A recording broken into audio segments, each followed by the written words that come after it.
What's happening, good people? It's Riot Starter TV. I know some of y'all are like, what the hell is going on? As you can tell, I don't have my producer with me today, so I'm looking kind of bananas over here. But I'm gonna make up for it. We're gonna do what we got to do and make sure everything's dandy, as they say. Man, welcome to another edition of Riot Starter TV. If it's your first time tuning in or tapping in, welcome to Black Power Media.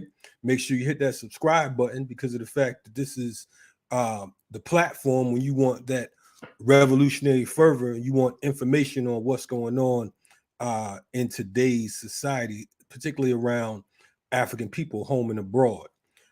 Today, as every day, we always got something going on here in the Black world, in the African world. And one of the main topics that's hitting the airways right now, besides some of the other nonsense y'all talking about, or we hearing about on social media, is the whole RICO charges and hip hop situation, the thing going on with rappers Young Thug and Gunna, along with about 26 of their associates. We understand that they were hit with RICO charges a few days ago, and I wanted to kind of bring on a couple good folks to, unpack and break down exactly what's going on and how does this affect us as a whole, because I know most people are like, I don't even listen to that and this is garbage and so on and so forth. All that's cool, but we want to talk about how it ties into everyday life, into what's going on in our community. So today I have two special guests. One is they're both authors actually, but one is author of the first book on trap history, and it's actually called Trap History. He's an award-winning author and journalist. You've seen plenty of his work, circulating throughout the internet. I know he did a series piece on Nipsey Hussle a while back, and he's been laying down a lot of work in regards to that pen. So we have our brother A.R. Shaw coming on, and we heard it stood for AR-15, but we ain't gonna say all that on air. But we also have my man who is no stranger to these airways and no stranger to hip hop, from the legendary hip hop group Public Enemy, my man Professor Griff. So I want to welcome both of these brothers to the platform here today. What's happening, my man?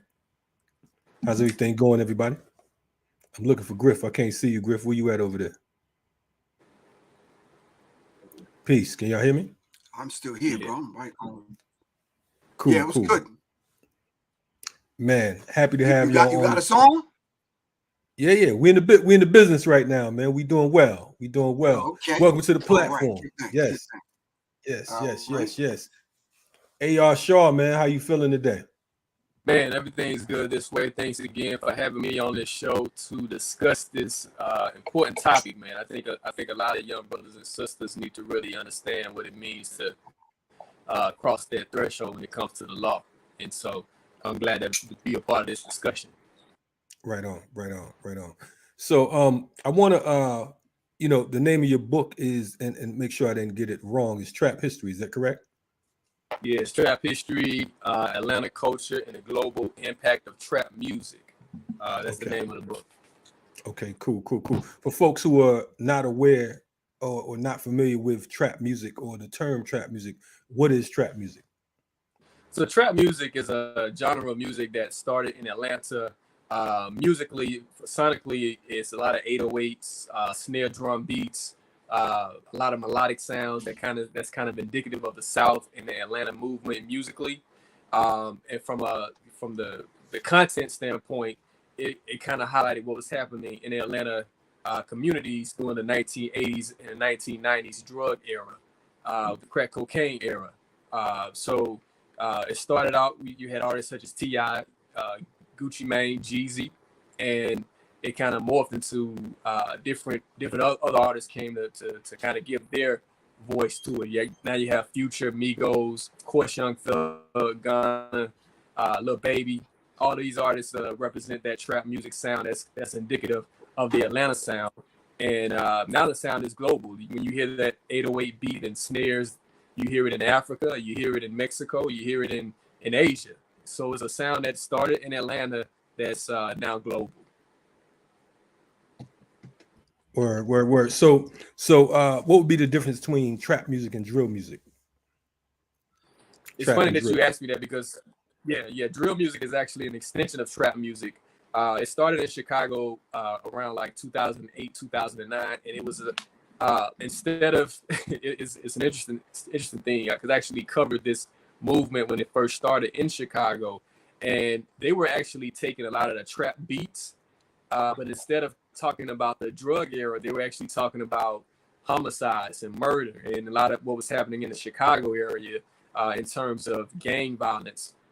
So drill music is a bit more violent, I guess, kind of offshoot of trap music, but trap music and drill music basically started with the same type of sound, but drill music was a little bit more violent. Okay. That's an interesting take. That's I've heard different versions and narratives, but that right there is definitely I can see the progression or the digression, if you will. I want to kind of jump into it, and of course, I got Professor Griff, my main man, riding shotgun, so he's going to be adding on as well. I know that you've been doing your rounds in regards to this new case with Young Thug and Gunna and others. Can you speak to that and tell us, in your opinion and from your research, what's going on with this case? Man, it's a big case and it's serious. This is nothing to play with. This is nothing to sneeze at. Of course, Fannie Willis is the prosecutor of Fulton County, and Fannie Willis has, she said her team, they've been tracking Young Gunna and Young Thug in particular, Young Thug and Gunna's YSL, which is Young Slime Life, which is most people see Young Slime Life as Young Thug's record label, and Fannie Willis, she's saying that Young Slime Life, which is YSL, she's saying that it's a game and that they've had murders and different type of assaults and different violence that they've she's saying that they're alleged to have committed in the Atlanta area. So the interesting thing is that instead of just charging a few people who are connected to certain instances of violence, she used the RICO. And for those who know about RICO, the RICO Act is basically if you're affiliated with someone that's part of a group or what they call an organized crime organization, that they can basically take you in by affiliation.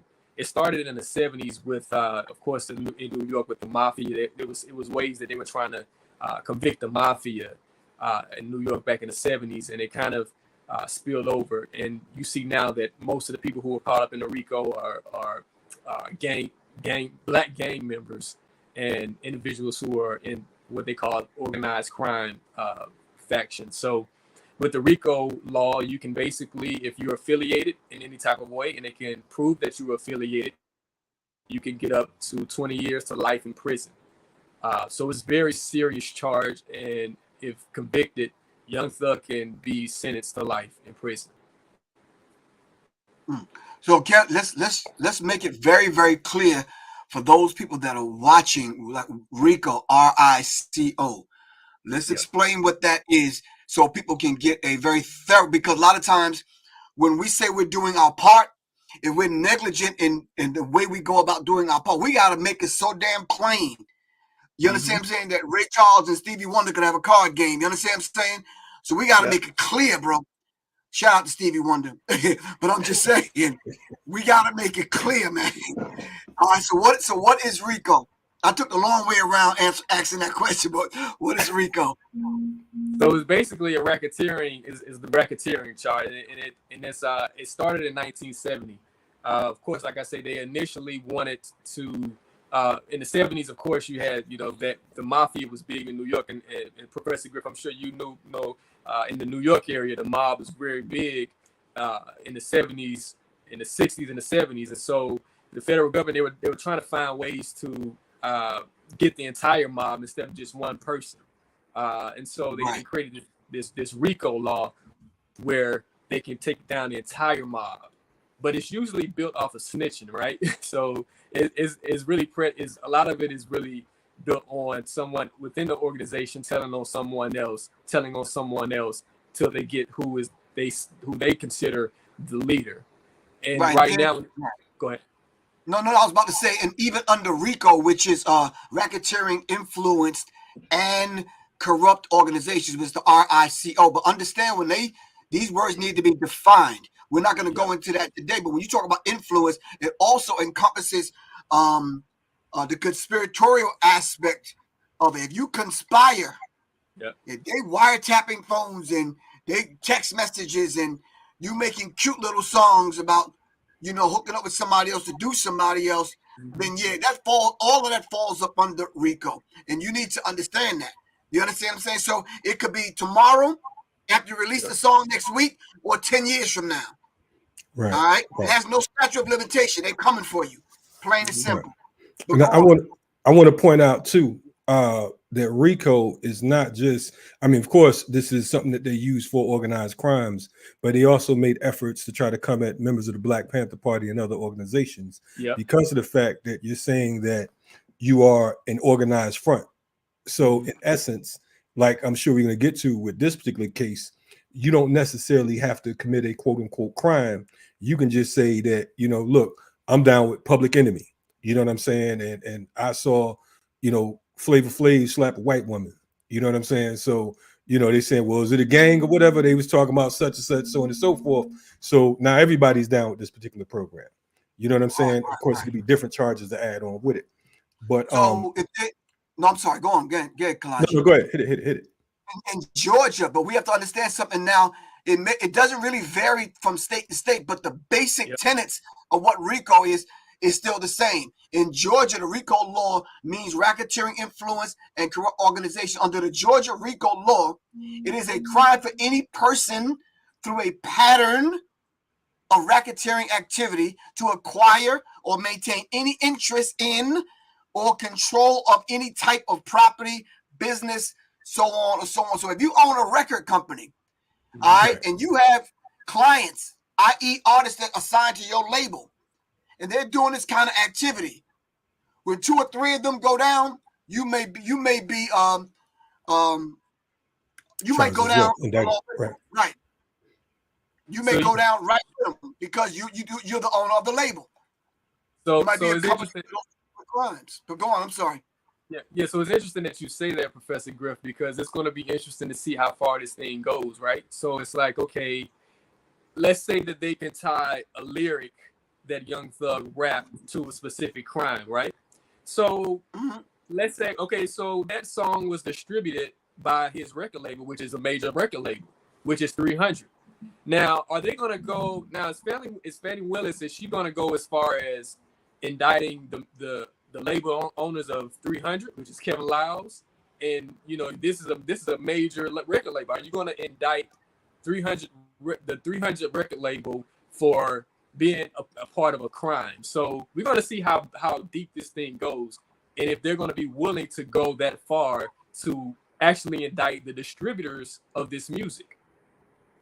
Right. I mean, Right. to answer that question, the question was posed a couple of days ago when they asked about Jack Harlow, who was allegedly a member of the organization as well. Fannie Willis responded to the reporter saying that they didn't want to be sexy and they didn't want to go too big with it. But it's kind of, I found it interesting that she indicted the two black rappers, but the white rapper, you know what I'm saying, it was too sexy and it was, reaching too far, as she stated. What is, from your understanding, let's go to the beginning. I know that Young Thug's home was raided on Monday. So take us from there, because of the fact that they're saying that the charges stem from 2013, I believe. These are like 9 years as far as not just the charges, but just they began tracking them in 2013 or something of that nature. Is that correct? Yeah. So let's go back, right? We're gonna have to go on this journey. So excuse me, real quick. Real quick, your mic is popping too. I don't know if you can adjust it a little bit, but it's been popping pretty hard. Okay. Are you able to hear me? Yeah, it's still crackling a little bit. I don't know if you have headphones or something that's close to it, but I don't. It's been crackling for a while. So. Okay, let me try to fix this out. Is it still kind of start giving that cracking sound, or is it okay? It's cracking a little bit, but if that I don't know. Do you have headphones on, or? I don't have headphones. I could go get some to see if that would work better. So, Professor Griff, cool. If you want to take this on, I can come back and kind of give you guys the history. I can. You pass the mic to me. It's on and popping. Okay, it's on and popping. Okay, Mike's is popping. So give me a second. Let me grab the headphones. All right. No doubt, we got you, bro. No doubt. Yeah. What the brother was saying, inspiring when we're talking about people being associated with or affiliated with these particular rappers that are doing making these particular songs. Damn near they grab the mic and they step in the studio like this, the fucking Get Indicted hotline, man. They be telling all of the business. You understand what I'm saying? Yeah. So to add on to that on a business level, if you're doing a feature, if you're a feature on an album, right, or on a song, that contains these particular lyrics, they may be calling your ass in too. Now I'm gonna let that marinate for a minute. So because I think Nicki Minaj, it was Nicki Minaj that was on a song with Young Thug, right? I think it was Nicki Minaj. Yeah. Right. So they might be calling Nicki in also. You understand what I'm saying? And they might ask her simplistic questions like, were you aware that yada, yada, yada, and this song contained this, and this person died as a result of these particular lyrics in this particular song? Because what they did was, it's the same thing that they're accusing the Honorable Minister Farrakhan of, creating an atmosphere. You understand what I'm saying? An environment. Right. All right? This is what they're saying. They're creating an environment that Malcolm got harmed. So they might be saying the same thing about Nicki Minaj being on a feature with Young Thug. They, with the lyrics and the information in the song, they create an environment for these things to happen, and they might bring this particular thing in court. You can Google rappers that have went to jail behind their lyrics that have been censored. You understand what I'm saying? And we'll talk about that a little bit later on in the show, but I want AR Shaw to get and take it back over to Gad and start on how this thing is unfolding. No doubt. Appreciate that, Griff. How does that sound? You just got lower now. You sound better, but then you got lower. See if you can turn the volume up a little bit. Can you hear me? Now you got even lower. So we got a choice, either crackle or low. Yeah, he got the produce section at Kroger lower, man. You got low. You got... we could take it back to the crackle, but it's all good. That happens, you know what I mean? So we ain't tripping on that. It's funny that you it's funny you said, you know, what you're saying, because it's like we've been you and I, we've been doing lectures and events and tours and all that for damn near 20 years. And nothing that they're talking about right now is new.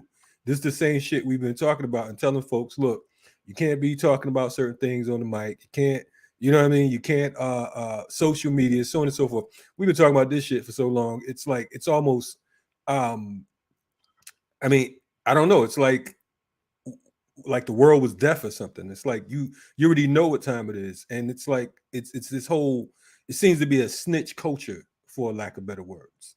You know what I'm saying? It seems to be a culture where even if you saying that, you know, I'm only, you know, it's entertainment or whatever the case is, we have to be advised that we're up against the state and that you don't get the same, because folks are comparing this to, you know, movies and different types of music and so on and so forth.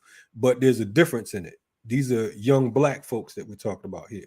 So regardless of you know, whatever the crime is or not, you know what I mean? It's how they're going about it, basically. It's crazy. Yeah, but we're gonna get my man AR Shaw's things in order. Look like Griff is spinning around a little bit as well right now. You're checking out Riot Starter TV. We got a whole lot coming on, a whole lot coming up. AR Shaw, you good over here? Yeah, how am I sounding now? You sound brand new, man. Sound like brand new. Okay. Yeah, it sound like you got that CBS check today. We good. Got the CBS check. Let's go. let's roll. Let's roll. Right on. Yeah. So before I was before the technical difficulties, I was going to kind of go into the history of this whole thing. Where Fannie Willis is saying that, you know, they've been investigating Young Thug since 2013. So we have to think about the city of Atlanta and what's going on. And so Young Thug is from the Cleveland Avenue area of the city. For those who are familiar with the Atlanta area, it's a rough area, a lot of crime, poverty. And so he comes from that neighborhood. And you know, at some point there was a beef between Young Thug and another rapper called YFN Lucci. YFN Lucci is from the Summerhill area, which is close to the old Turner Field Stadium, where the Braves played before they moved to Cobb County. Right. So you had Young Thug, you had YFN Lucci. They just didn't agree on things, and you know, it was a lot of back and forth with rap lyrics at first.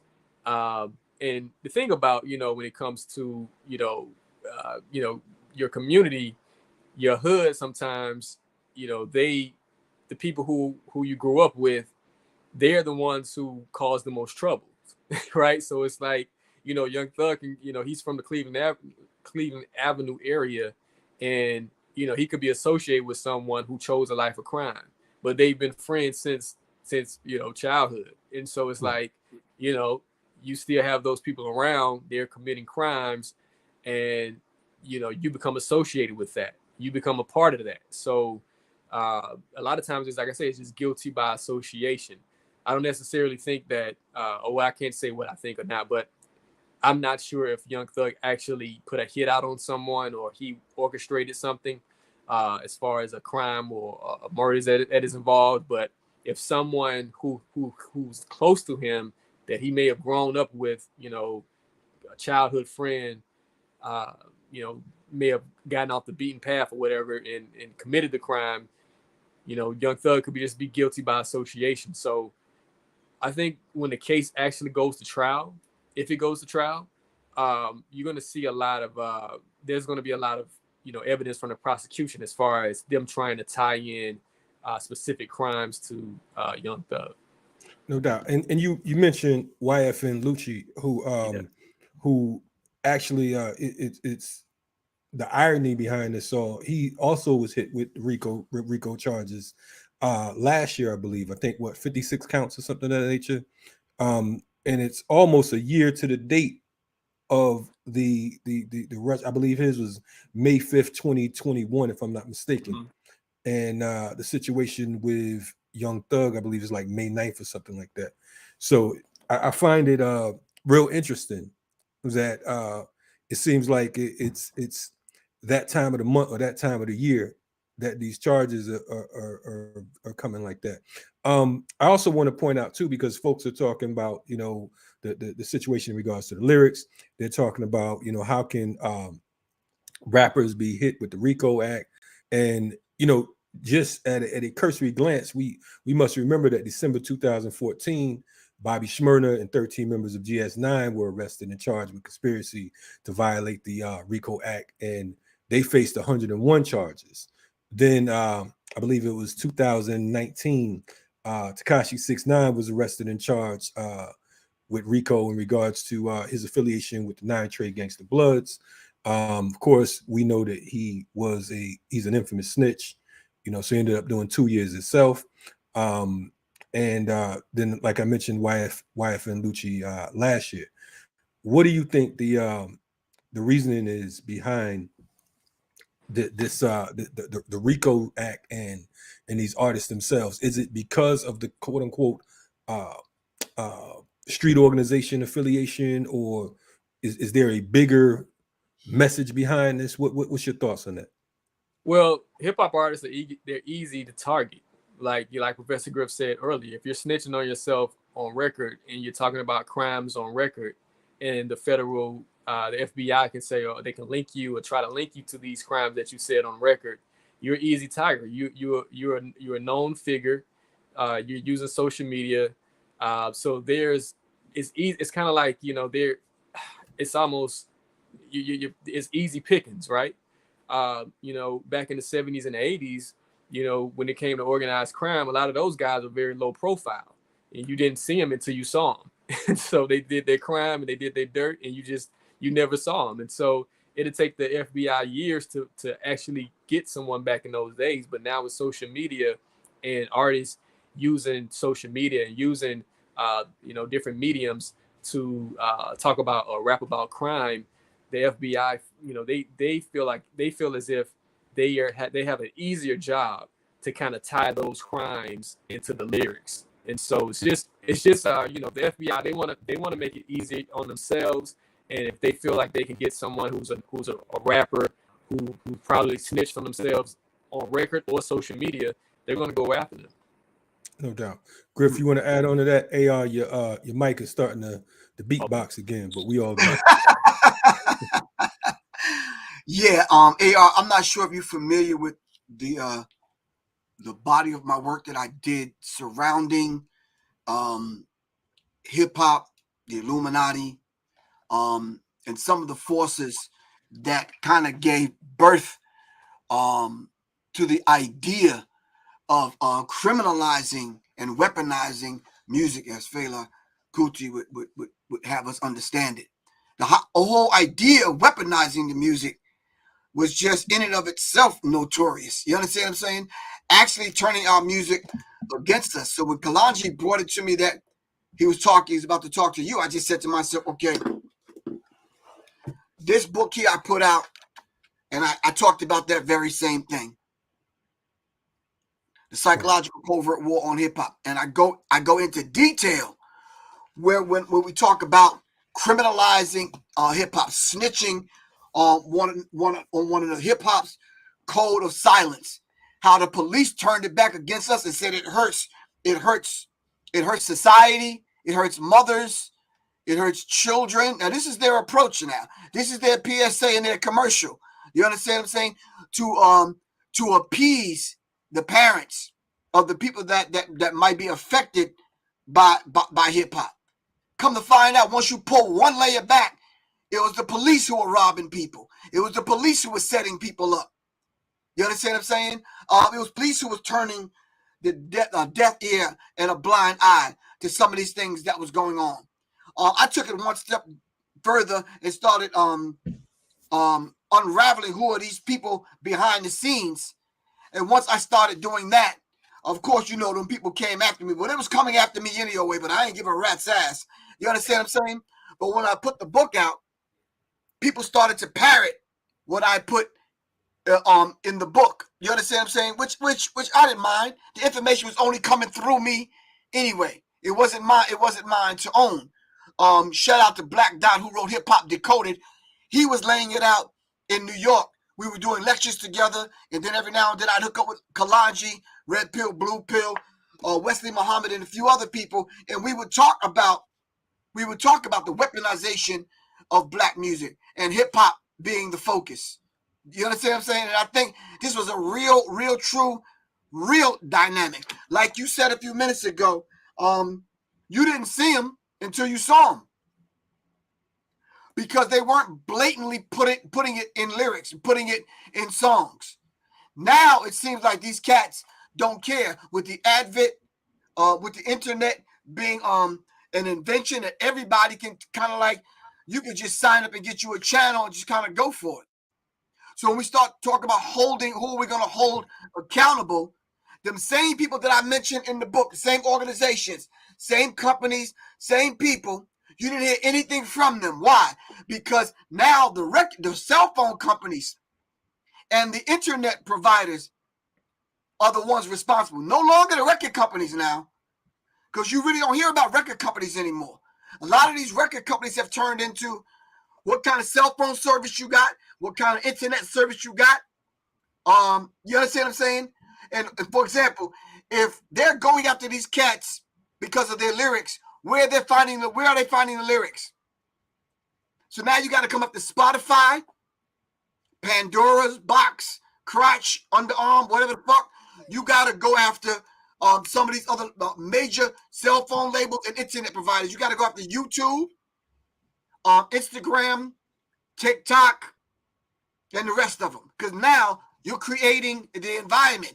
You're assisting with creating the environment that these particular artists live in, these particular environments.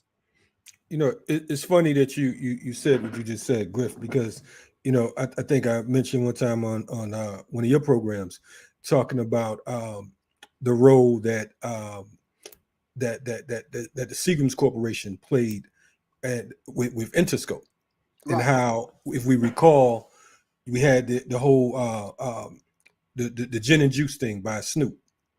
That wasn't just a random song that he just liked gin and juice.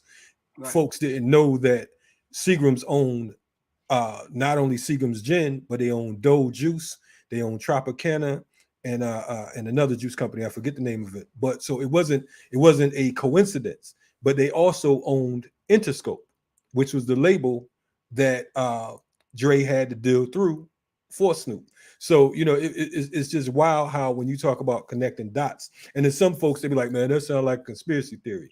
Okay, yeah, that's cool. But another thing I wanted to point out too, you mentioned that they started in these promo and these ads, they talked about how they were fighting crime and they wanted to make sure the children were safe, so on and so forth. This is the same thing that Fannie Willis is talking about today. And what, you know, so in you know, she's saying that the gangs are the problems. Well, that's cool. We unite with eradicating issues, but this is the same DA who refuses to indict the police officers that murdered DeAndre Phillips. There's a brother named DeAndre Phillips back in 2017. He was in his car, and a police officer came to the car and said he smelled weed. So dude was like, man, he tried to take off. The cop jumps in the car with him. What the hell? The cop jumps in the car with him, shoots him, and claims that he was reaching for a gun on the passenger side where the cop was. Fannie Willis refused to indict the cop because she said that at that point, DeAndre Phillips, 24-year-old DeAndre Phillips, was kidnapping the police officer that jumped into his car. And incidentally, there was no weed. I mean, there was weed found, but it hadn't been lit. So he never smelled anything, but he was able to murder this man and get away with it. And then at the same time, the situation with Rayshard Brooks, who was murdered out here in Atlanta as well at the Wendy's, she recused her office. She tried to recuse her office from prosecuting the police officers who murdered him. So these are the same. So if you're going to go after gangs, then go after the biggest gang in America, which is the police. She stated when she was running for election, one of the things she said was that when they found out, when the Atlanta police unions decided to back her, she said that she stands for the same thing that the police unions stand for. So in essence, this thing right here is the sidetracking the slave. This thing right here is bigger than just let's go snatch up a couple rappers and say they're gang related. This is politics and bullshit. You understand what I'm saying? Now, I want to be clear to the viewers. I don't think any of us on this screen is here to defend the position of Young Thug or Gunna or any of these other folks. the thing is, it's like, okay, if we're going to be charged, if folks are going to be charged for lyrics and they're going to be charged for affiliations, so on and so forth, well, it's going to be a whole lot more people down the line that's going to have problems because damn near, right. yeah, go ahead, knock it out. No, I was about to say, let's correct one thing. You said the police are the biggest gang in America. No, the Republican and the Democratic Party are the biggest gangs. The po-po is not the power structure. The po-po is the front line.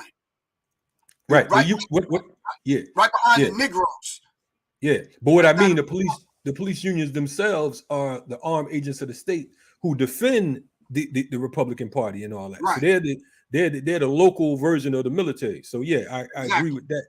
Right, but we need to understand they're not the power structure. Right. They defend the power structure. They're the dogs. They're the German shepherds, the canines. They're the lap dogs. They're the one they take off the leash and say, "Go get them." You understand what I'm saying?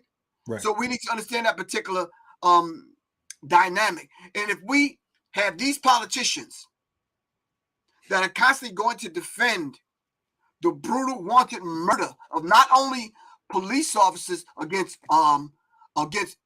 black people, then we have to be responsible enough to say, now, wait a minute.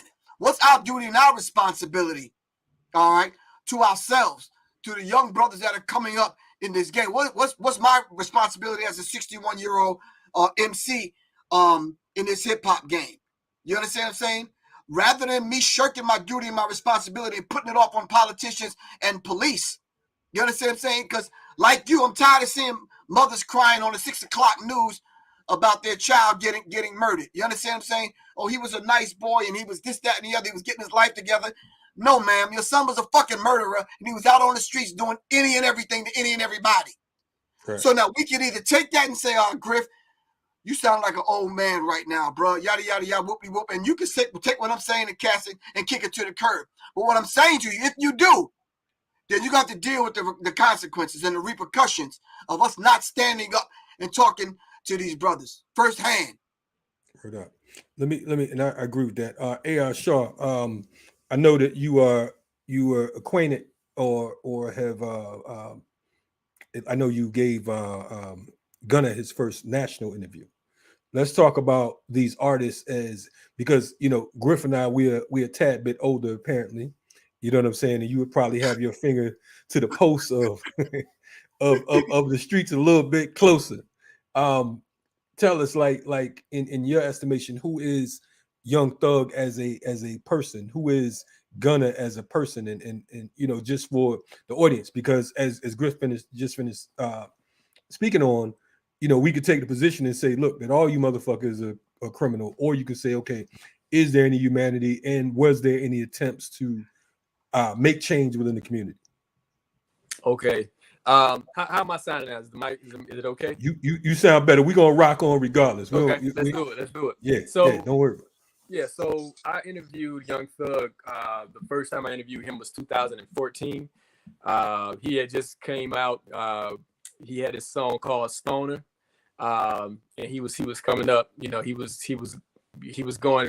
started out as a local Atlanta artist who had a buzz, and he became a national sensation in like a span of 2 years. From 2013 to 2015, he became a mega star. I interviewed Young Thug the first time in 2015.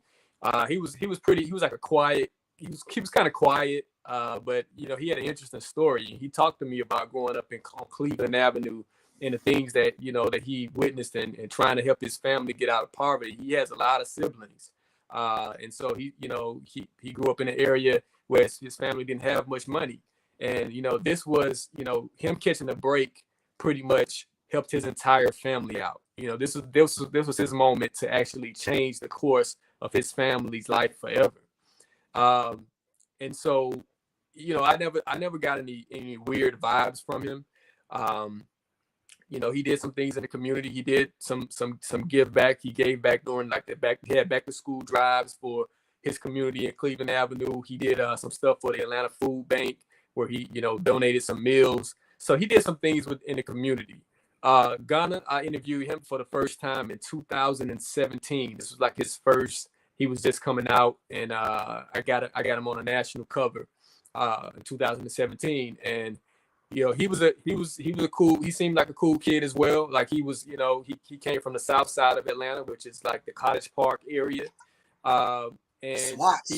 he's from the south side, and so Gunna, when I interviewed him, he smiled a lot. He seemed like he was a little bit nervous. It was like one of his first interviews, and he just seemed like he had a good spirit about him, and he joked around a lot with his crew. I never got any negative vibes from Gunna. Of course, last year he opened up a grocery store at his former middle school where kids could get free food, they could get free clothes, snacks, and shoes. He said growing up, he knew that, you know, there was always issues where his parents didn't have enough money to get him food or clothes or new sneakers. So he created a grocery store at McNair Middle School where kids have options to get healthy food. If they didn't have any clothes, they could go to the grocery store and get some clothes. If they needed some new sneakers, they could go to the grocery store and get sneakers. And all of it was free. And he would restock this grocery store every few weeks with new items.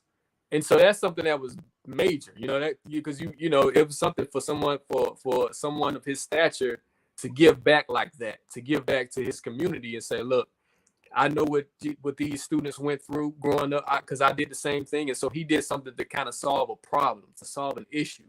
And so I gave him kudos for that, because it was like, you know, that's something that he didn't have to do, but he did it. And so they just showed me that he had a good heart, regardless of what these charges say. I saw the good and the humanity in this dude, because, you know, I saw him give back in ways that other rap artists who have a lot more money than him, they didn't give back like that. So I had to give him kudos for that. So I've interviewed both of them on different occasions. I covered multiple of their shows and concerts, and I never got a weird vibe. But the thing is, they always had a big crew with them. I noticed that they always had a crew. And so when you're dealing with a crew, you have to almost manage that crew. And sometimes you're not responsible for everything that crew does. And it might be one cat out the crew who's robbing somebody, who's still a stick-up kid. And so, you know, how do you manage that? And so I don't know if they had a close eye on what everybody in their crew was doing. And so now we see the repercussions of that, or if what Family With Us is trying to say that they were involved in the crimes as well. So it's just going to be interesting to see how this entire thing plays out. You know, I think one of the difficult things about this case, because we got to keep it, you know, all the way 100. And I'm definitely, you know, I unite with the work that's being done, especially with Gunna opening up the grocery store and actually serving the community. To some folks, they don't understand what that means. You understand what I'm saying? If you haven't experienced a level of inner city poverty, you know what I'm saying, or if you haven't lived a life where things weren't handed to you, you know, some folks will be like, well, you know, that's all he did. You understand what I'm saying? But, you know, we definitely salute that. But we know that, you know, the charges, we can bat for the simple RICO charges against folks like Young Thug, but then we understand that he just picked up 7 more charges during that raid. You know what I'm saying? Which made it that more difficult. Now you have marijuana with intent to distribute, which, you know, I don't have no problem with that personally. You know what I'm saying? But the controls, you know what I'm saying? From the earth. Keep it as a government, because that's what they doing. But go ahead. Exactly. But of course, you know what I mean. In order to bulk them up, we got to get all that, you know, slam all that, and you know, and then they said controlled substance, which could probably be the same thing. You know what I mean? Because of the fact that they flip the words and they play games with that. But then he had a few sawed-off weapons and a few altered weapons that turned one joint into an automatic, what they considered a machine gun, and then you know, a sawed-off rifle, sawed-off shotgun, so on and so forth. So, you know, unfortunately, that doesn't help the case. Now, I'm pro, you know, Second and First Amendment, you know, to the hilt. However, it's like, you know, we have to get to a point where we realize that, you know, right now here in Georgia, it's legal to have a firearm, but it's certain firearms, you know, that are illegal. So it's like, some shit when you know that they're on you, or even if you don't know that they're on you and you're in the public eye, you got to move a little bit better than you move. You know what I mean? So how do you respond to that? Because there's going to be critics that's going to say, look, I hear what you're talking about, but what about these 7 charges right here? Yeah, definitely. You can't defend it. You can't defend those gun charges. Now, like you say, the marijuana charges, I don't really have anything against that because the government, they making money off marijuana as we speak. Exactly. And so it's we got white boys in Denver making millions. So we've seen people make millions off of the marijuana industry. So I'm not going to say anything about that. Now the gun charges are very serious because you're right. Like they're saying that he had some guns that were illegal. Now you're right. In the state of Georgia, you can carry a firearm, and the Governor Kemp, he just signed a bill that's saying that you don't even have to have a license to carry a gun in the state of Georgia. So, we've seen that, this is Kemp basically made this a state where you don't have to actually have proof of a license to carry a gun. So, the gun charge, I think the biggest thing is going to be the illegal guns and how can they, they're going to tie those in as well. But you can't defend the illegal guns. Now, the guns that are legal, you can defend it because, like I say, this is a state that upholds the Second Amendment. Well, let's be very clear about that. You can't just carry a gun. There's stipulations to it. You can be a felon carrying a gun. But you can't be a felon. That's correct. You got to be of age. You got to be of age to carry a gun. Yeah. Right. And it can't be a ghost gun, and it can't be modified. Yep. Can't be modified. Yep. So let's be real clear with people because people be like, "Well, I told you, man."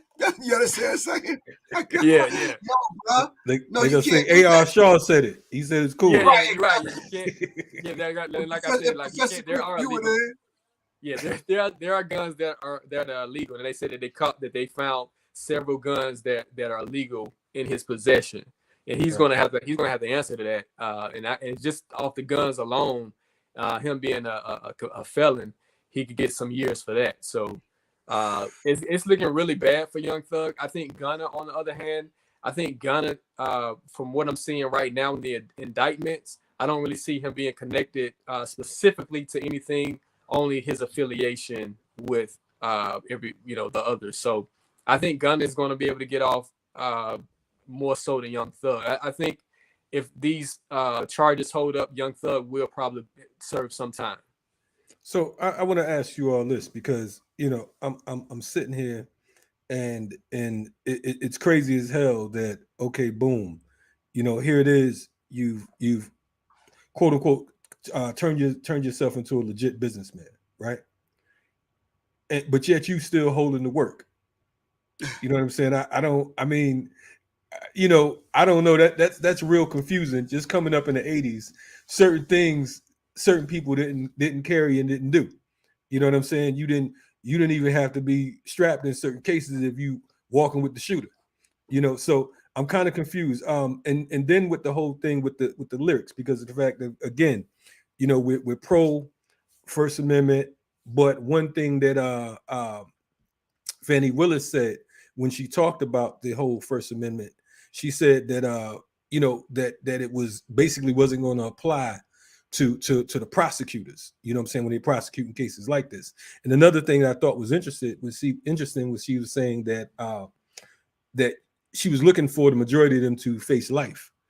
Now, the ill thing about that is when you talk about RICO charges, they're typically 5 to 20 year sentences. So I'm trying to figure out where she get the whole life thing from, And another thing she talked about was just how social media is becoming the best friend to the police, because folks, like Griff mentioned earlier, it's the get indicted hotline. It's a do it yourself Fed file. Let me go ahead and type in what I'm doing right now, so on and so forth. And they're using it in the lyrics. Young Thug, Gunna, both these cats, in my mind, if you just seen that Bobby Shmurda and his crew was indicted and convicted on similar situations, you saw Al Sharpton cousin Tekashi 6ix9ine, he was indicted, even though he only got 2 years. And you seeing some of these other cats, it's like, when does it, playing cracker's advocate, when do we say that it's bigger than the art, and for art's sake we should when do we transfer or change our shit around to a point where, okay, we are clear about who our enemy is? When are we going to stop rapping about creating our own demise, participating in our own demise, participating in our own genocide? Two things with that. They are not clear who their enemy is. That's just number one. Number two, I thought we went through this before, man, with T.I. Should not they have learned? Like it's almost like you're stuck on fucking stupid. You understand what I'm saying? It's like, how many times the creator got to send you back through the same thing before you learn the lesson? Right. He got a song with T.I. on top of that. It ain't about the money. I mean, like, come on, dog. You should. It says in the Los Angeles Times, over the last decade, the Atlanta rapper Young Thug has dropped a steady barrage of tracks about pistols and snipers, mob life, and gangsters. He said, I never killed anybody, but I got something to do with that body. You dry snitching on your damn self. Come on, bro. And then you turn around and get caught with guns, and then how you going to defend that? I mean, goddamn. I mean, like, you know, we want to work with you, man. We want, you know what I'm saying? Work, bro. Help us help you. But shit, you might snitch on us. I'm saying, like, what is this? I mean, AR, man, you know, you're a little closer in age and you've been around these cats, man, you know, and we ain't trying to bomb on them. We just, you know, asking questions that would damn near be obvious. I mean, like, what's happening with this culture? So it's like, so it's like this. So it's like, you know, we think about, so most of these cats, you know, they come from neighborhoods where it's like the OGs, they don't teach them, right? And so by the time they get all this fame, they don't really have anybody, you know, that's can say, okay, this is not what you don't do, and you should do it this way. So, you know, Young Thug and Gunna, they're both signed to major record labels, right? You know, Atlantic Records, you know, they've been a part of Young Thug's career forever. Why didn't anyone from Atlantic Records sit down with Young Thug and walk him through this and say, look, you don't do this, you don't walk like this no more. You can't move like this no more. The people that you're around, you're gonna have to get rid of them. Like, it has to be someone on the label, because it's like the label, they're investing in these artists. So if they're not invested enough to see that they're going on the wrong path, it tells you something, right? It tells you that if Young Thug goes to jail, the record labels are still going to make their money, and they don't care. Young Thug's albums are probably going to sell more now that he's in the public eye, and the record labels are going to make more money off of him. Just My like thing is, the record labels, the record labels, they should have actually sat down with these artists, you know, and they should have been the OGs and said, look, you can't move like this. You can't have guns in your house. You need security. The record label say, okay, we're going to give you 24-hour security where you never have to carry a gun again in your life. This is what the record label should have did. They should have paid for the security, the 24-hour security where he never had to touch a gun. Right. So, you know, why aren't we calling out these labels? These are billion dollar companies that have these artists, and they're not actually watching out for these artists. People in Atlanta knew what was going on. Like, we knew that there was a back and forth between Thug and Luke. Like, we knew that. But why wasn't the labels stepping in and saying, look, you know, we gotta sit down with these artists, and we have to protect these artists. We have to put a shield around these artists, because the path that they're going to is going to be destructive. But nobody from the record label stepped in. But you know why, though? You know why? It's because of the fact that, unfortunately, we're disposable. You know what I'm saying? It's just like the NFL. You know what I mean? They don't care about you getting no fucking concussion as long as you earn for us. You know what I'm saying? There's always going to be a new rapper. There's always going to be a new artist. So, like you just said, you know, the artists are always worth more dead than they are alive.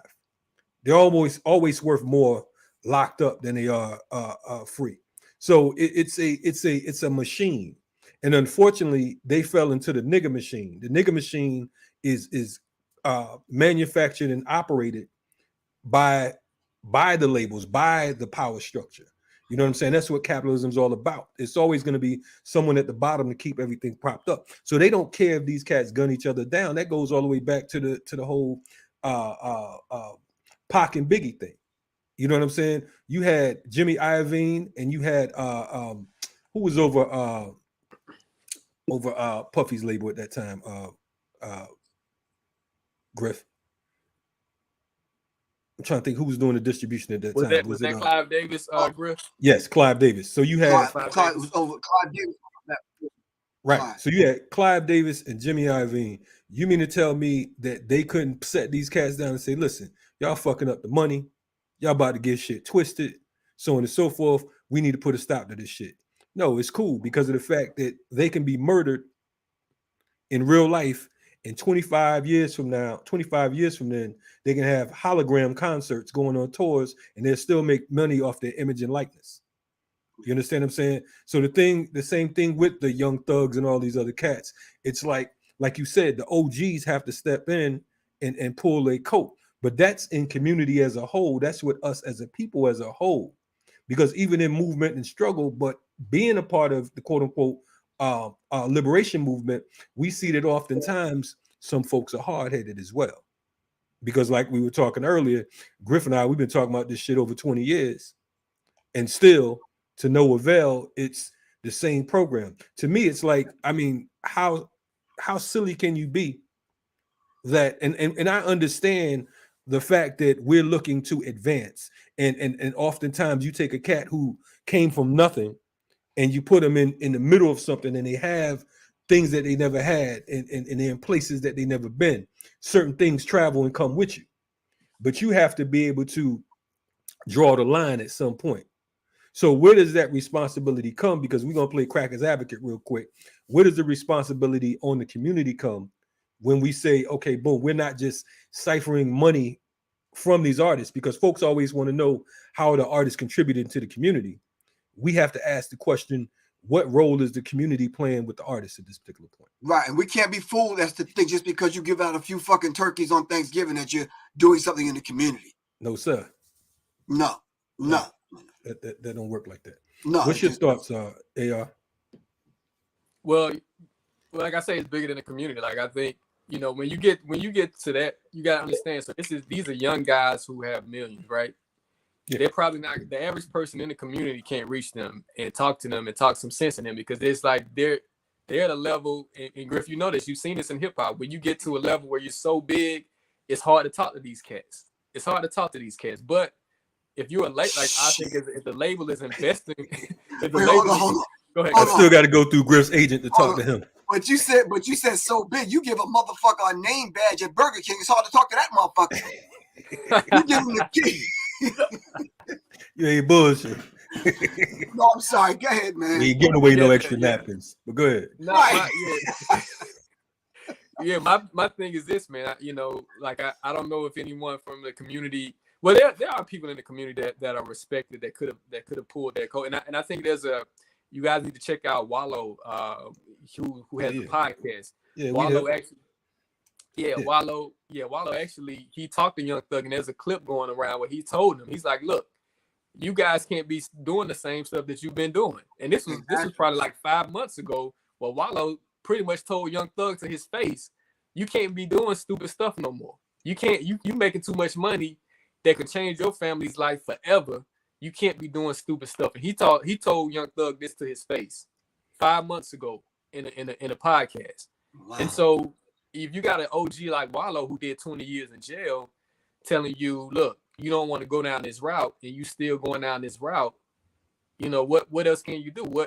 At some point you got to take accountability for yourself and say, look, I'm not gonna carry this gun. I'm gonna get 24-hour security to watch my back, where if someone wants to step to me, my security has the gun or have whatever they need to protect me. You have enough money for that. So it's like there's no need for you to touch a gun. Back in the days, back in the 70s and the 80s, those gangsters, they never touched guns because they had hitters. They had hitters who had the guns. You wasn't gonna walk in on a kingpin and he's gonna have guns and weapons on him. No, because he had guys who he paid to have those weapons. So you have to be smart in the way you move once you reach a certain level. Hey, I thought that was the norm right there. You know what I'm saying? If they know you hot, then you stand next to the cat. Then you know what I mean. That's just anyway. But that to me that goes back. That goes back to the street business. You know what I'm saying? You know certain people don't touch anything. You know what I'm saying? If this is the boss and he's leading the whole pack and everybody's eating off of him, then he should never even have certain things in his possession, especially in his home. You know what I'm saying? Especially when you're saying that you are affiliated with any particular organization that may be deemed quote unquote criminal. So where do we what do you think in regards to the future of hip hop? Let me say that, because I know you did a piece on Nipsey. Can you speak to that? Like what was tell us about the work you did around the whole Nipsey piece. Yeah, so Nipsey, I was actually out in California when Nipsey was murdered, unfortunately, man. And I went down to Crenshaw, and I talked to some Crips. I talked to some brothers from the Nation of Islam, and actually just got the what was happening on the streets around there in that community. It's different in LA when it comes to gangs, because you have generations of gangs where it's almost you have family members, you have grandfathers who were involved in the Crips and the Bloods, and so a lot of times in those communities, it's a generational thing when it comes to gang violence, but the Nation of Islam is doing a good job of making sure that they bringing those gangs together. Actually, last week they actually had a thing. They had a celebration, and they talked about the 1992 riots, and when there was a truce. And a lot of brothers from the Nation of Islam, they were bringing the Bloods and the Crips together again to make sure that we keep that, that violence out of the communities. And so you got to give a big shout out to the Nation of Islam and what they're doing out there in the South Central Los Angeles area. And so you need that. You kind of need that here in Atlanta. You need that powerful voice where it's like, there has to be a powerful voice where someone in the community can sit down and say, look, YFN Lucci, Young Thug, let's sit down and make sure that this doesn't spill over. We don't want anything to happen to anybody's family. Let's just squash this thing, and if it has to stay on wax, just keep it on wax. And I don't know if anybody in the Atlanta community actually stepped up to make sure that this didn't happen, and that's unfortunate. Right. Yeah, man, it's looking how the song goes, getting kind of hectic. You know what I'm saying? It's getting kind of hectic out here. Yeah. So, So I mean, there's a total of, what was it, 26 people altogether indicted the other day. Yeah, that's that conspiracy. That's under the RICO. It's conspiracy. Right. Yeah. Right. So you got text messages, you got Instagram, you got DMs, you got messages they're passing back and forth, comments under people's YouTube clips and that kind of thing. Yeah. Some people got so scared. There were some rappers out of Jacksonville, Florida. And I'm sure y'all heard the song where he talked about so-and-so got popped, so-and-so got this, so-and-so got shot. Where's Corbin? Blah, blah, blah, blah, blah, whatever. People started taking the video down off their TikTok because they were coming after these people, man. Right. Like, question, what do you got this up on your TikTok thing? What do you know about this particular case? You understand what I'm saying? See, it's a whole different story when them black boots kick your door in.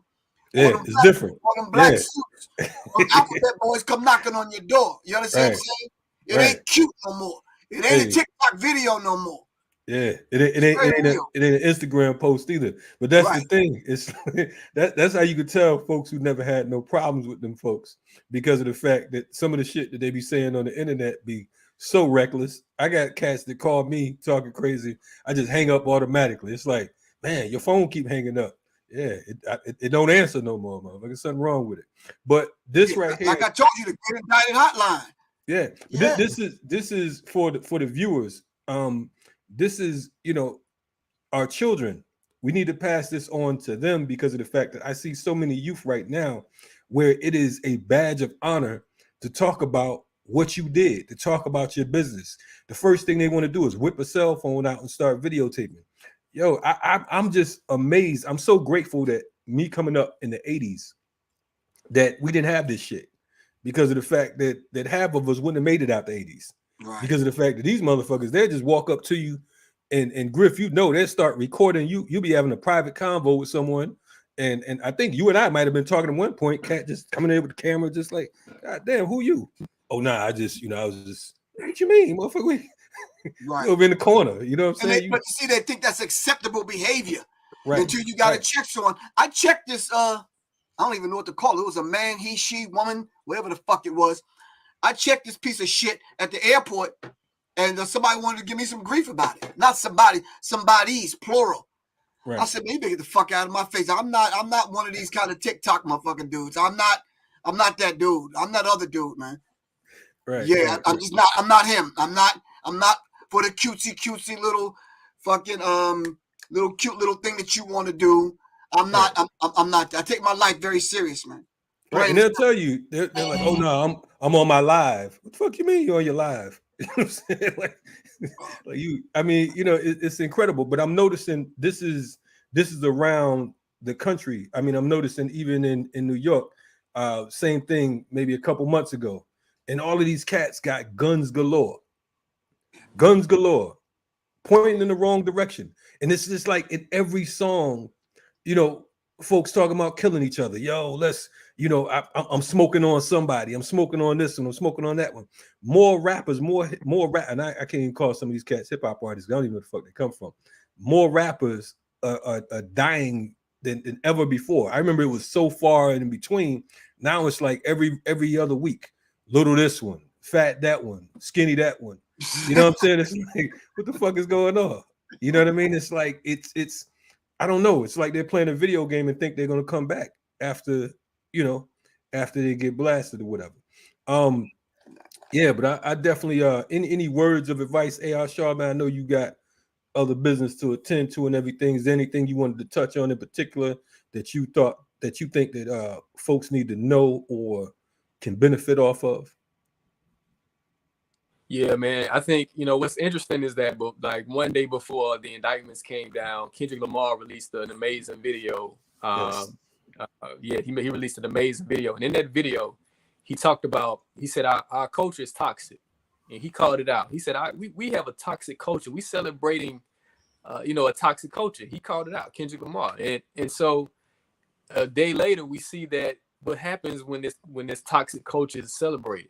And you know, for the young artists who are coming up, this needs to be a lesson. This needs to they really need to understand that the stuff that you put out, the messages you put out, if you speak on low vibration, that low vibration is where you're gonna, you know, it's gonna come back on you.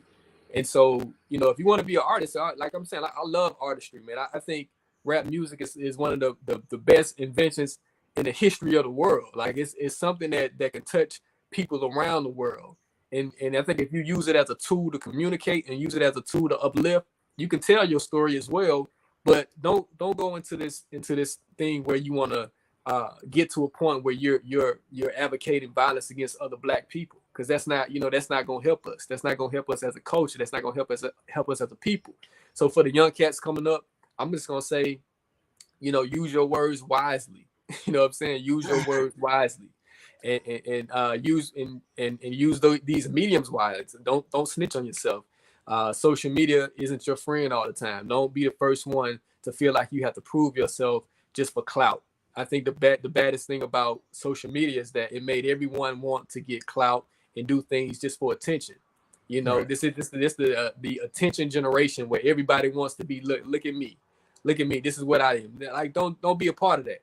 And I think you can still be successful in this music game without you know, going into those areas of darkness. So, you know, try to find another way to express yourself. If you're gonna be a part of this music game, do it the right way.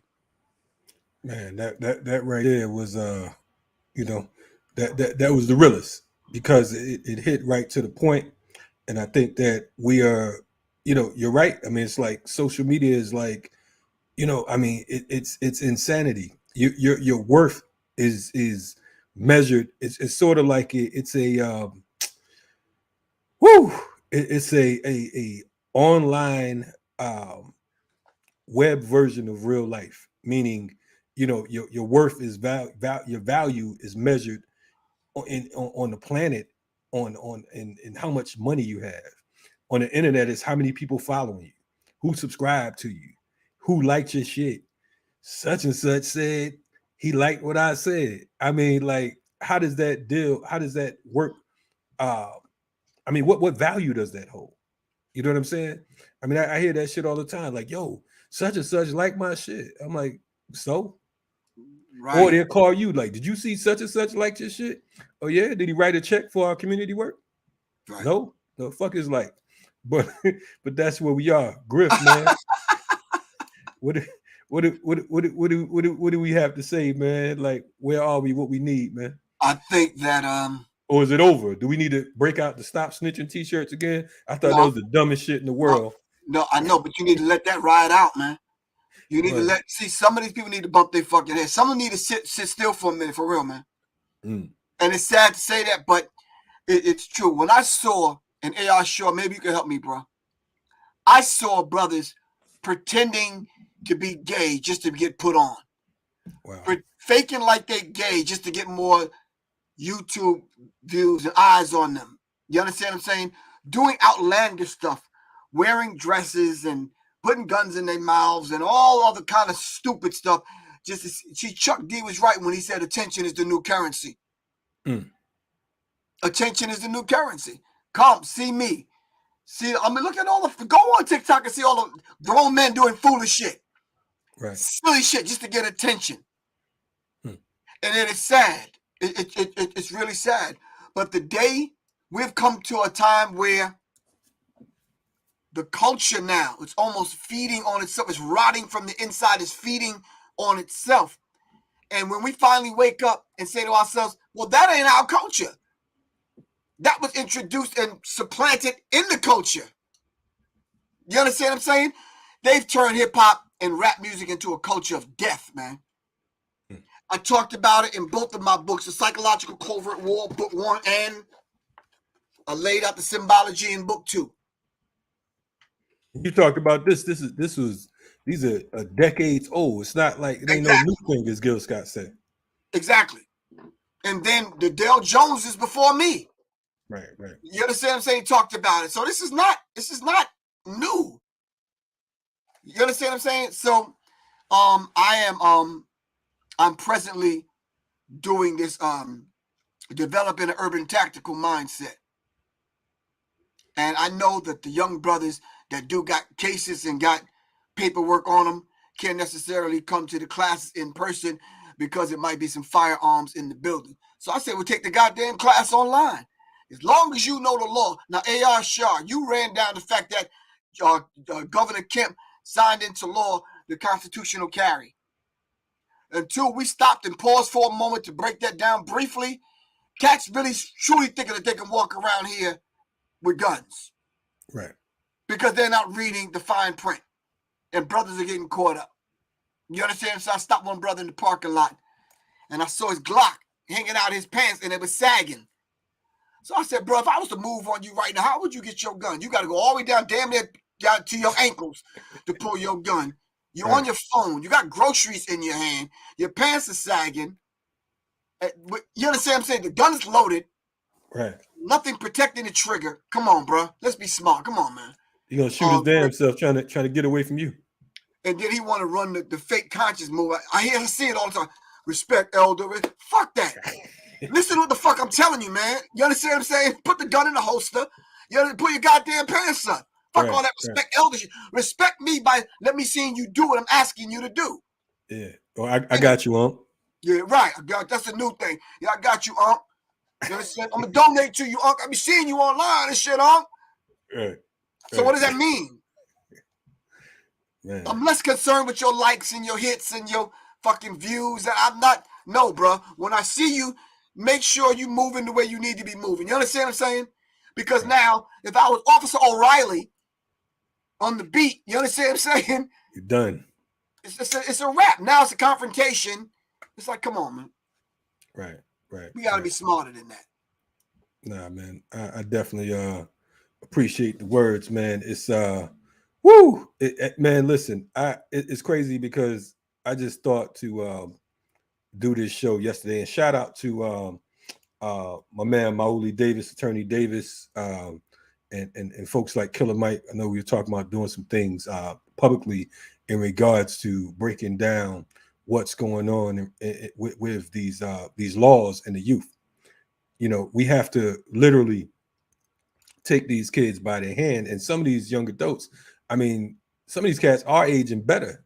They just as fucked up as some of the teens, to be honest with you.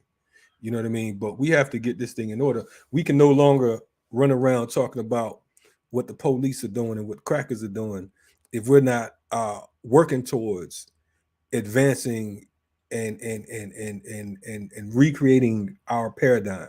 We are in a serious situation right now because they're taking us out by the dozen, by the busloads.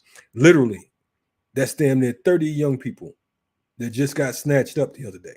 Right. 30 people off the streets. That's how we got to look at it. That's like it's almost like mass genocide.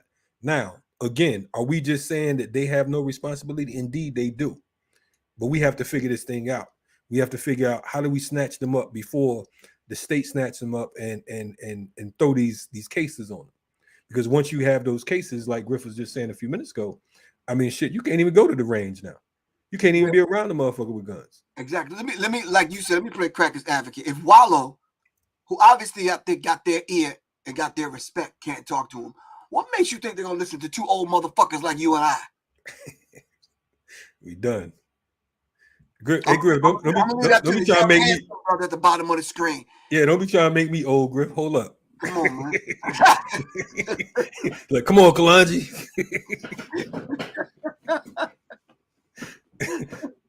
What's your thoughts, AR man? Do we stand a chance, or is it a wrap in the we going to hell in the handbasket? No, it's a chance, man. I think we can't give up on them. I think that's the biggest thing is that we can't give up on them. But it's like, I think, sometimes it takes, they might not listen to you, but you got the ears of Killer Mike. They might listen to Killer Mike. You know what I'm saying? They might, there are people who they will listen to. I think, there are people who they respect and who they will listen to, but it has to be something in a sense where they're given the rules to what's happening. Like I said, even like I said, beyond Wallow, I think the record label has to be on it. You know what I'm saying? Because these are the people. These are your these are your artists. Why don't you have a security system around your artists like a Young Thug? If there have been incidents in the streets going on in Atlanta and you're not protecting your artists. So I think that's one thing, and I think that we can't give up on them. I think we still got to put it in their ear, because hopefully somebody pays attention and somebody listens. So you just can't give up and say that just because we have a certain age that they're not gonna listen. Tell them anyway, and if they don't listen, that's on them. You know what I'm saying? That's on them if they don't listen. But if you got the knowledge and you don't give the knowledge, then I think we're just as bad as not giving it. So if you got the knowledge, give it to them. And if they don't listen, that's on them. You can't walk for them. You can't, right. You know what I'm saying? You can't tie their sneakers for them, but you can tell them, look, don't go down this road, don't go down this path. And if they don't pay attention, then what else can you do? But I think we can't give up on them. We still gotta give them the game while we're here. No doubt. I like your optimism, man. I like your positive, of course your insight, and your foresight. You understand what I'm saying? And it's rare to hear that, because I talk to some dudes that are just bitter. They be like, man, fuck them young baby, because they killing one another. It's every fucking week, man. Yeah. Little somebody got popped, little so-and-so got smoked, little skid mark got, whatever. And it's like, come on, man. Little skid mark, Griff. Come on, man. Yo, I mean, that's all I say, man. Let's just keep giving them the game, man. Let's just keep, because we got the knowledge. Let's just keep putting the game out there. And somebody gonna pick it up. Somebody's gonna pick it up, even though you ain't gonna be able to reach everybody, but you're gonna be able to reach somebody. And that somebody that you reach, he's gonna get a game to that next kid. So let's just keep giving the game while we here. I appreciate AR Shaw. Like you said, my man AR is definitely optimistic. He like fuck that grumpy shit Griff talking. He said, hey yo, AR, like, man, glad you got me on here with you two old motherfuckers talking about giving up. Now, and we unite with that, man. And definitely, that's what it's all about, my man. We appreciate, you coming through and supporting, and we're looking forward to working with you beyond this particular platform right here, because it's going to take optimism of all sorts, and just sitting here right now, we need this intergenerational approach and I'm looking forward to some forums and whatnot where we can take this a little bit further. Shout out to my man Minister Server, who's in the chat right now, reminding us that Hip Hop Appreciation Week is next week, May 15th through the 21st, 2022. Matter of fact, we'll be at the Apex Museum next week on Malcolm X Day from 6:30 to 9 p.m. right here in Atlanta. If you're in the Atlanta area, 6:30 to 9 p.m. That's Saturday. That's Saturday, 21st? That's a Thursday. That's a Thursday, the 21st. Okay. Yeah. So make sure y'all stop through. That'll be at the Apex Museum. This Saturday, I'll be at Black Wall Street. I'm setting up the Black History 101 Mobile Museum in Atlanta as well, correct? That's Stonecrest. Okay. Stonecrest Mall. Word. For folks who are not familiar, that's in here in Georgia, Stonecrest Mall. Yeah. How far away from Atlanta is that? You would say about? And I don't think MARTA goes out there, man. MARTA meaning moving Africans rapidly through Atlanta. I don't think MARTA goes out there. So you have to thumb a ride, do something, man. No doubt. Seriously. Yeah. And Griff and I have some other things coming up soon. I don't know if you want to drop it just yet, or we're gonna pause for the cause and I think we're gonna hold off on it because they may not be ready for it yet. Because they're not ready. I'm gonna be honest with you, I'm gonna stop being nice to these motherfuckers. I'm just not. Yeah, they might shut the channel down because we better get a separate channel for this shit because I'm tired of playing the junior elder having to be. I'm not being a fucking nice guy no more. And I might bump heads with some people, but good. You understand what I'm saying? That's good. It makes healthy dialogue. Y'all mentioned a few people on here that want to have some conversation. Well, they had my fucking phone number. How come we ain't had the conversation yet? Let me tell you something. Them old ass motherfuckers downtown Atlanta, they not trying to hear this. Right. They going after these young cats with a vengeance, man. That's right. You understand what I'm saying? Because they got them other people in their ear. They working for fucking bonuses and raises and fucking appointments, man. You understand what I'm saying? Moving up to the next level in this wicked ass system. They don't give a fuck about young people. As much money as they run through. You understand what I'm saying? You mean to tell me there's not one fucking cultural program for young people sponsored by the state? Help me out. Answer this question. So if you got their ear and you can show up and just get on the fucking microphone, take Professor Griff with you. Shit. You understand? Or say something that's going to stick to the rib. But you know they're not going to do that. You understand what I'm saying? Because I don't work for them fuckers. And I'm not getting a check from them. And they're not doing me no fucking favors. You understand what I'm saying? I'm going to say it loud enough, and I'm going to say it exactly the way it needs to be said because young people need to hear it. Right. So for them old motherfuckers in downtown Atlanta that work for politicians and the rest of you fuckers, fuck y'all. You ain't doing shit for young people. Eat a fucking dick. Fuck out of here. You heard it first from Professor Griff, the Minister of Information. Yeah, I said, hold on. My phone number is 678-557-2919. Can you put my phone number in the chat? 678-557-2919. The motherfuckers can call me anytime. No doubt. See, that's why I got hang with. We're gonna stop playing with these fuckers. That's why I got hang with AR Shaw because you gonna mess around and have me under the RICO fucking with Griff. But no doubt, man. We appreciate you coming on, my man AR. You know what I'm saying? And I'm gonna call Griff AK because he busting shots. You know what I mean? And I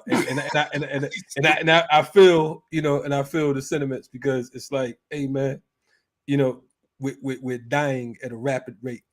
You know what I'm saying? This is pure genocide. This is modern enslavement. So we really need to take this shit to another level. We talk about it. The one thing I do appreciate about both you brothers is taking it beyond the microphone. You understand what I'm saying? Taking it beyond just, talking about the shit. We have to go out there where the people are in order to be effective. Too often we lollygagging on the mic and we're giving our opinions. You know what I'm saying? After we get off of here, then let's go to the hood. Let's go make sure that we can speak the language of the people. I also want to give my condolences to anyone that's lost anyone because of the fact I don't want to take anything for granted because I have spoken to a few different people in regards to this case. And there are some people that have been impacted You know, so I want people to know that this isn't an effort or an attempt for us to big up no bullshit. You know what I'm saying? We stand behind the people as a whole. Also, you know, I know that Young Thug's child just lost their mother maybe about a month or two ago, right here in Atlanta. She was shot dead at a bowling alley. So look at how this generation, how that child is impacted. You know what I'm saying? Just lost the mother, and the child is now the father is facing these RICO charges. So you know it's bigger than just the artist. You know what I'm saying? It's bigger than just it's bigger than hip hop, as Dead Prez would say. But definitely, brothers, I appreciate you all coming on, and we're looking forward to updates on what it is that's going on, not only with this case, but what's going on with hip hop as a whole and our people in general. Appreciate you all coming on. And I'm gonna get insulted if you keep saying hip hop. That bullshit is not. We'll talk about that. Hey man, hey, let's bring that on Minister Servant. I need to get your book, man. As a matter of fact, let's meet up and I'm gonna trade you. How's that? Yeah, let's trade. All right, I got you. I got you. See, only on Riot Starter TV can you have a barter system. Neither one of these motherfuckers giving me shit, but it's all good. Exchange of knowledge, brother. Exchange of knowledge. Exactly. That's what it is. I really appreciate you, good bro, and I think you have the necessary energy and the patience that it's going to take to become the buffer between cats like me who are tired of fucking playing with these people. You understand? And the real enemy. You understand what I'm saying? Because people act like the years and years and years of work that cats like myself have already done. And it hurts me to my heart to see these brothers shooting one another down and getting locked up like this. It's like, damn, what the fuck did I do all of that for? No doubt. You understand? But anyway. Hey, man. But we gonna win in spite of ourselves, in the mortal words of Kwame Ture. Right. You know what I mean? We're gonna stay ready for revolution. And y'all stick around because of the fact that we have so many jewels that will be coming your way from now until, just stay tuned, man, and stay on the right side of the barricades, because this is where we need to be these days. Appreciate you, A.R. Shaw. We'll catch you in the whirlwind. Professor Griff, catch you later on. All right, peace. Checking out Riot Starter TV. We just had A.R., my man A.R. Shaw in the building, along with Professor Griff, the Public Enemy #1, 2, 3, 4, and 5. You know what I'm saying? Hip Hop Appreciation Week's on the way. Thank you all for supporting the work that we're doing, our efforts, and we're looking forward to bringing you more, much more, because this is what it's all about. We got to keep that political education going. Riot Starter TV. I'll catch you all. Matter of fact, we have another show tomorrow dealing with fentanyl.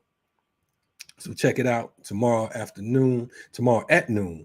We'll be talking about the whole fentanyl epidemic, because that's something serious going on. We're going to talk about how things are being turned around and flipped around in the community. So y'all stay tuned. Stay on the right side of the barricades, and Riot Starter TV. We out.